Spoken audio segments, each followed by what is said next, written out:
So it's 2025 tomorrow, so I'm going to do a top 10 of my most favourite figures that I've bought throughout this year. Coming in at number 10, we have the Bumblebee movie Megatron. This has only came 10th, like barely.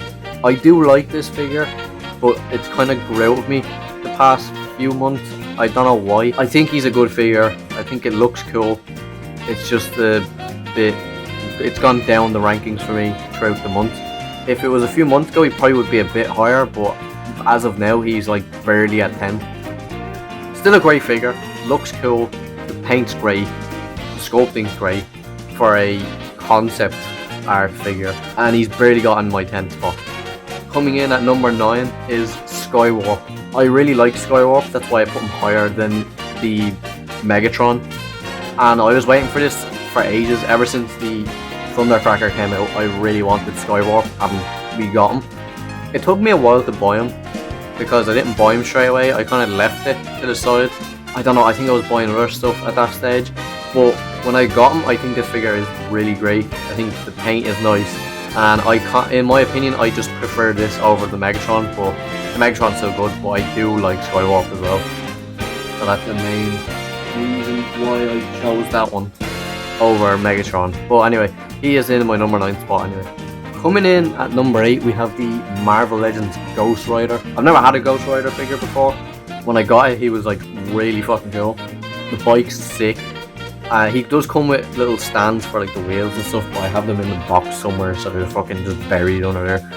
I don't really need them too much for the display anyway, but I do really like it. The bike really cool, and like his head sculpt is really nice as well. But still, it's a nice figure. Like if I pick it up right now, like the length of the bike, you can see the wheels have fire and stuff on them. There's like the big hook thingy, or the chain, where the fuck, and then the figure itself looks really nice as well. So yeah, he's in my number 8 spot. In the number 7 spot is the newest addition to my collection. This could really be recency bias because I've literally just got him today as a recording, but I really like Red Hulk, and I finally have a figure of him just like Ghost Rider. I really like this figure. The only bummer I have with this figure is he doesn't come with a head sculpt where he's screaming, like he's doing like the Hulk roar, like I have the Ragnarok Hulk from Thor Ragnarok, and he has like a screaming face, which is Hulk. Like you look at Hulk and that's what you think of. He doesn't have that. He has this, and then he just has like a straight kind of like fucking like frown face. It kind of puts me down a bit of it. Other than that, he's fucking massive. He's so fucking big. He's red. But Red Hulk looks fucking sick. I think the movie will really either bring up my ranking or down. But so far he's 7, which is not too bad for a really recent figure. I really like this figure. That's why he's number 7. Number 6, I'm going to put the Jakks Pacific Sonic movie 3 figures. Especially this one, Sonic. I really like this. I've already done the review on these figures, which I've already spoke about them enough. You can already tell I really like these figures. The movie has brought them up even more. I think it was probably one of the best movies of the year, I think. Obviously it's a bit biased because I really like the Sonic franchise and the whole like aspect of the game. So this figure is really cool, but he's not the best one in this wave. It's by far fucking the one you'll see later in the video. But he's 6th, and that is not bad because he's just letting you know, Tails and Knuckles are not in this, or Eggman, because I think they are not as good as Sonic, but they're not as good as the other figures in this list, in my opinion. But they're still great figures. Sonic is in 6th spot because he is a great figure with great articulation, great sculpting and stuff. He is just what a figure for the price of him. Number 5 is going to be Mephiles. I know you're probably thinking, how the fuck is Sonic 6th and he's 5th when he barely has any of the articulation? I'm gonna say this, it's not because of the articulation and all, it's the fact we finally got a official figure of Mephiles, and he isn't bad. Sonic is good. He's obviously a better figure than him, but when it comes to him getting his first ever figure and it's not bad, it's actually really good. I think for me, he gets over him just for that aspect. Sonic is a better figure by far. This figure is not too bad. I searched for this fella for about a month or two on end on Amazon. I wasn't gonna buy them on eBay because they're fucking expensive and like all the scalpers are bad. So I looked on Smiths as well. I finally found him on Smiths for the €12 or €10, and it was worth it because he's literally one of my favourite figures in my whole shelf. Even though he's like fucking one of the smallest ones, it's still one of the best ones, I think. So yeah, he's taking my number 5 spot. Taking my number 4 spot, apart from a community post I made months ago of just showing I got the figure, I have never mentioned this figure, I don't think once on my channel, apart from that. This figure, for me, is one of my favourite figures. The Dark Knight and The Dark Knight Rises is one of the best movies ever, I think. Especially the second one. The second one's fucking brilliant.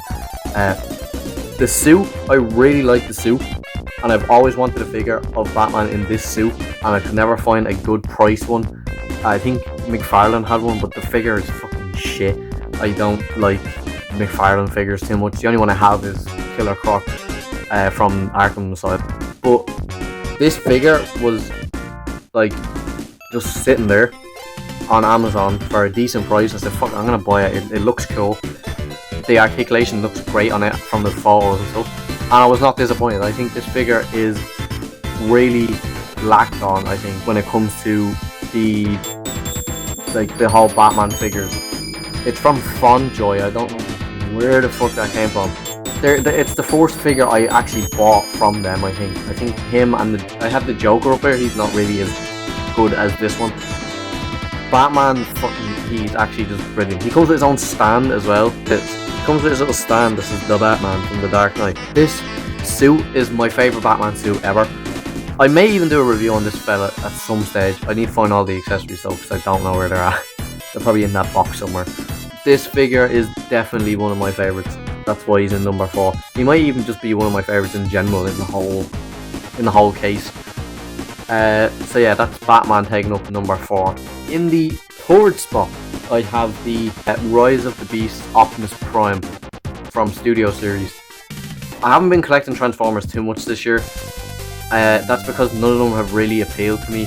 I know this one came out ages ago, but I finally found them in Forbidden Planet, I think a few months ago, for a decent price.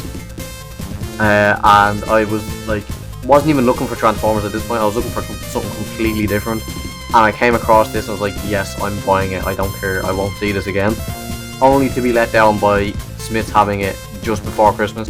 This figure is brilliant. I think the transformation is good, like the truck is good. The figure is brilliant. I think the paint is good, sculpting is good.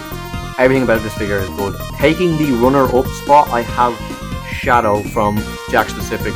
You look at a Shadow figure and you tell me which one do you think is the definitive Shadow figure. I'm gonna say this one. I think this is the best Shadow figure I think we've ever got. I think the Nendoroid this year that came out isn't as great as I hoped it would be. The Jazzwares one, I really like the Jazzwares one. It's just too small in scale wise. The Jakks one, the modern one, isn't great because it doesn't have the articulation. This has all of it. It has good paint, good sculpting, good detail, and really nice articulation. And you can't get better. I don't think you can get better than this for like so cheap. He's like 15 quid, and you literally get all the good stuff.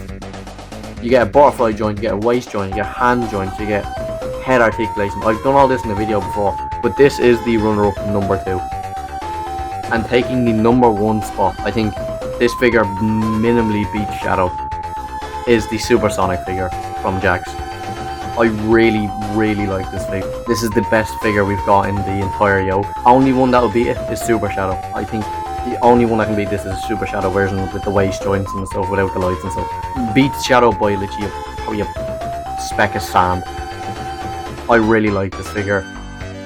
He is pretty much perfect for me. Yeah, that's my top 10 best figures, favourite figures of 2024. Hopefully 2025 is better, so yeah. Happy New Year, you fucker.